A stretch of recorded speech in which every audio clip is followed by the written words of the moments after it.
வணக்கம். இன்னைக்கு நம்ம வீடியோல என்ன பார்க்க போறோம் அப்படின்னா, ஒரு ஈஸியான, சூப்பரான தேங்காய் பால் சிக்கன் கிரேவி தாங்க பார்க்க போறோம். அதுக்கு தேவையான அளவு வெங்காயம் எடுத்து சின்ன சின்னதா கட் பண்ணி வச்சுக்கோங்க. தேவையான அளவு தக்காளி எடுத்து சின்ன சின்னதா கட் பண்ணி வச்சுட்டு, ஒரு வடை சட்டி வச்சு அது சூடானதுக்கு அப்புறமா தேவையான அளவு எண்ணெய் ஊத்தி பட்டை, கிராம்பு, சோம்பு எல்லாம் போட்டு வணக்கிட்டு, கட் பண்ணி வச்சிருக்கிற வெங்காயத்த கொட்டி நல்லா வணக்கிட்டு, தேவையான அளவு இஞ்சி பூண்டு சேர்த்து நல்லா வணக்கிக்கோங்க.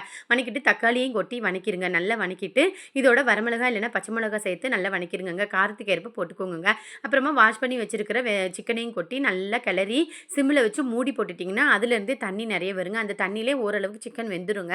சிக்கன் ஓரளவுக்கு வெந்துடும். அதுக்கப்புறமா தான் நம்ம மசாலா சேர்க்கணும். என்னதுன்னா மல்லித்தூள், மிளகாத்தூள், மஞ்சத்தூள், கொஞ்சம் குழம்பு தூள் சேர்த்து நல்லா, அதாவது சிக்கன் குழம்பு தூள் சேர்த்து நல்லா வணக்கிட்டு சிம்மிலே வச்சுருங்க.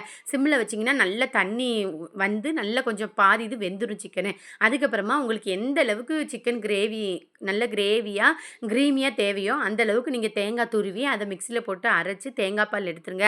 நல்லா கெட்டியாக தேங்காய் பால் எடுத்து இந்த இதில் சிக்கன் கிரேவியோட கொட்டி சிக்கனில் கொட்டி நல்லா மிக்ஸ் பண்ணிவிட்டு தேவையான அளவு உப்பு போட்டு மூடி வச்சிட்டிங்க அப்படின்னா நல்லா வெந்து நல்லா க்ரீமியாக வந்துடுங்க. அதுக்கப்புறமா லாஸ்ட்டு நம்ம இறக்கும் போது மல்லித்தலை கொஞ்சம் கருவேப்பில் போட்டு நல்லா இறக்கிருங்க. இறக்கி ஒயிட் ரைஸோடு வச்சு சாப்பிட்டு பாருங்களேன், சூப்பராக இருக்குங்க. நமக்கு வயிற்று புண்ணு இருந்தாலும் கூட நல்லா சரியாகுங்க. நம்ம தேங்காய் பால் சேர்த்துக்கிறதுனால கண்டிப்பாக நீங்கள் ட்ரை பண்ணி பார்த்துட்டு எப்படி இருந்துச்சுன்னு கமெண்ட் பண்ணுங்க. இந்த வீடியோ பிடிச்சிருந்தா லைக் பண்ணுங்கள், ஷேர் பண்ணுங்கள், கமெண்ட் பண்ணுங்கள். இந்த வீடியோ பார்த்ததுக்காக ரொம்ப ரொம்ப நன்றிங்க. தேங்க்யூ.